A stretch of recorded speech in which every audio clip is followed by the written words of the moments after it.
Assalamualaikum warahmatullahi wabarakatuh. Perkenalkan, nama saya Afifah Tahira, NIM 2104095000003 dari kelas 21C, ingin memenuhi tugas filsafat pendidikan dari dosen pengampu Bapak Dr. Muhammad Akil Musi, SPD MPD dari Fakultas Universitas Negeri Makassar. Baiklah, video kali ini saya akan membahas tentang pengertian pendidikan dan filsafat pendidikan serta peranannya. A. Pengertian pendidikan. Pendidikan dapat diartikan sebagai hasil peradaban bangsa yang dikembangkan atas dasar pandangan hidup bangsa itu sendiri, nilai dan norma masyarakat yang berfungsi sebagai filsafat pendidikannya atau sebagai cita-cita dan pernyataan tujuan pendidikannya. Beberapa konsep pendidikan tersebut dikemukakan oleh para ahli antara lain sebagai berikut. Pertama, menurut Carter V. Good dalam Dictionary of Education, pendidikan mengandung pengertian bahwa sebagai suatu proses perkembangan kecakapan seseorang dalam bentuk sikap dan perilaku yang berlaku dalam masyarakatnya, dan B. proses sosial di mana seseorang dipengaruhi oleh suatu lingkungan yang terpimpin, misalnya sekolah, sehingga ia dapat mencapai kecakapan sosial dan mengembangkan pribadinya. 2.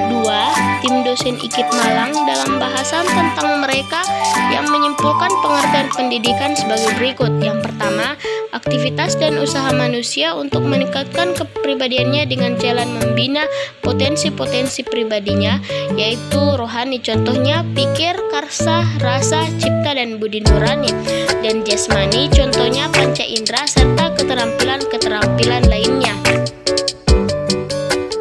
2. Lembaga yang bertanggung jawab menetapkan cita-cita atau tujuan pendidikan, isi, sistem, dan organisasi pendidikan. Lembaga-lembaga ini meliputi keluarga, sekolah, dan masyarakat negara. 3.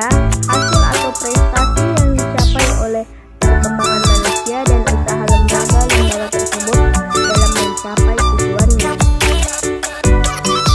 Pendapat yang ketiga yaitu konsep yang dikemukakan oleh Freeman Bird dalam bukunya yang terkenal Cultural History of Western Education adalah sebagai berikut. Yang pertama, pendidikan adalah kegiatan menerima dan memberikan pengetahuan sehingga kebudayaan dapat diteruskan dari generasi ke generasi berikutnya. Yang kedua, pendidikan merupakan suatu proses. Melalui proses ini, individu diajarkan kesetiaan dan kesediaan untuk mengikuti aturan. Melalui cara ini, pikiran manusia dilatih dan dikembangkan.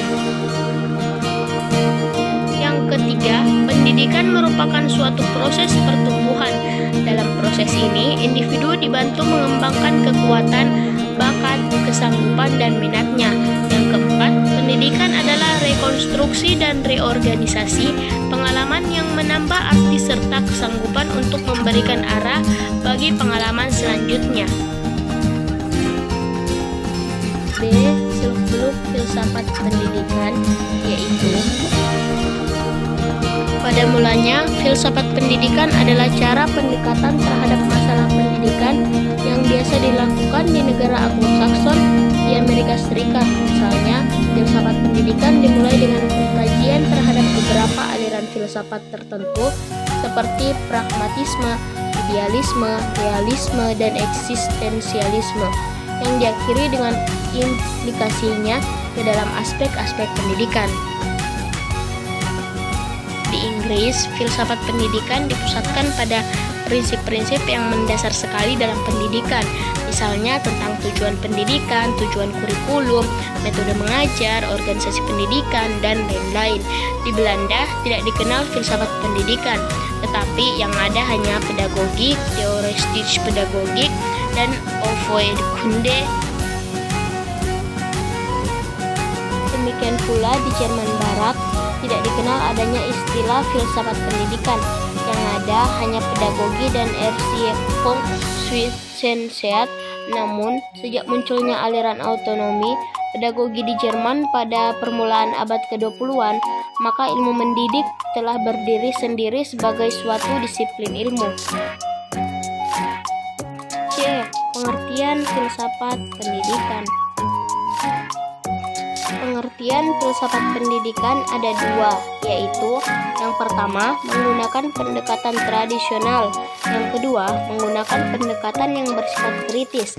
Pada pendekatan pertama digunakan untuk memecahkan problem hidup dan kehidupan manusia sepanjang perkembangannya, sedangkan pada pendekatan kedua digunakan untuk memecahkan problematika pendidikan masa kini.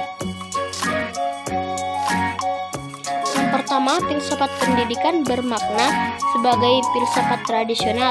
Filsafat pendidikan dalam arti ini dan dalam bentuknya yang murni telah berkembang dan menghasilkan berbagai alternatif jawaban terhadap berbagai pertanyaan filosofis. Pertanyaan yang diajukan dalam problem hidup dan kehidupan manusia dalam bidang pendidikan, jawabannya telah melekat dalam masing-masing jenis, sistem, dan aliran-aliran filsafat tersebut. Kedua, filsafat pendidikan dengan menggunakan pendekatan yang bersifat kritis. Dalam pendekatan ini, pemikiran logis kritis mendapatkan tempat utama. Demikian pula alat yang digunakan untuk menemukan jawaban secara filosofis terhadap pertanyaan filosofis secara analisis. Dalam pendekatan filsafat yang bersifat kritis, yaitu yang pertama analisis bahasa atau linguistik, dan yang kedua analisis konsep. Analisis bahasa menurut Henry S.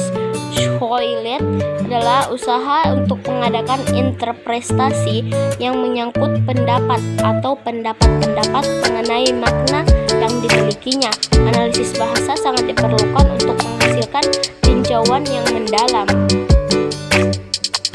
Sedangkan analisis konsep adalah suatu analisis mengenai istilah-istilah atau kata-kata yang mewakili gagasan atau konsep.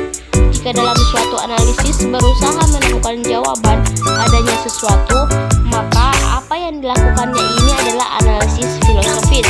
Dalam analisis konsep, jawabannya berbentuk definisi-definisi dan definisi tergantung pula kepada tokoh-tokoh atau lembaga yang mengeluarkan atau menciptakannya. D. Peranan filsafat pendidikan. Yang pertama, aliran empirisme. Kata empirisme berasal dari kata empiri yang berarti pengalaman. Tokoh aliran ini adalah John Locke pada tahun 1632 sampai 1704. Seorang filosofi bangsa Inggris, ia berpendapat bahwa anak lahir di dunia ini sebagai kertas kosong atau sebagai meja berlapis lilin atau tabula rasa yang belum ada tulisannya di atasnya. Yang kedua, nativisme dan naturalisme. A. Nativisme. Seorang anak yang mempunyai potensi hereditas rendah akan tetap rendah walaupun ia sudah dewasa dan terdidik. Yang jahat akan menjadi jahat dan yang baik akan menjadi baik. Ia pendidik tidak sesuai dengan bakat dan potensi anak didik juga tidak akan berguna bagi perkembangan anak. B. Naturalisme.